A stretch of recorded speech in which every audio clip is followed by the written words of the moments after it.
सायखेडा येथील कॉलेज रोडवरील भूतडा चाळ परिसरात सापांचे जुळण आढळल्याची घटना समोर आली आहे। विशेषतः आत्मावाली गृह उद्योग या दुकानाच्या पाठीमागील भागात हे जुळण दिसल्याचं स्थानिकांनी सांगितलं। या घटनेमुळे परिसरातील नागरिकांमध्ये काही प्रमाणात भीतीचे वातावरण निर्माण झाले असून ग्रामस्थ व विद्यार्थ्यांना सतर्क राहण्याचं आवाहन करण्यात आलं।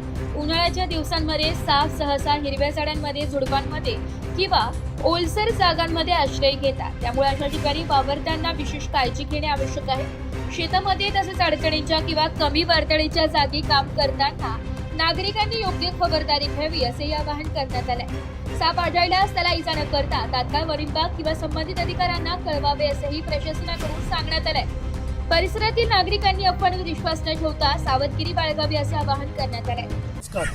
सायखेडा कॉलेज रोडच्या अनिरुद्ध जुगलकिशोर भूतडा यांच्या चाळीमध्ये मी उभा आहे।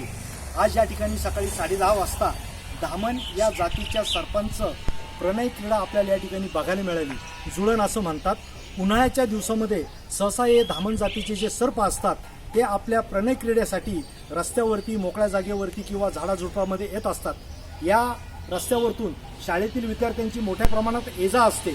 त्यामुळे मी नागरिकांना असं आवाहन करेन की आपण शेतामध्ये किंवा अडचणीच्या जागेमध्ये काम करत असताना उन्हाळ्याच्या दिवसामध्ये ज्या ठिकाणी आपले हिरवीगार झाडी आहेत त्या झाडांमध्ये हे सरपटणारे प्राणी थंडाव्यासाठी, गारव्यासाठी लपून बसतात।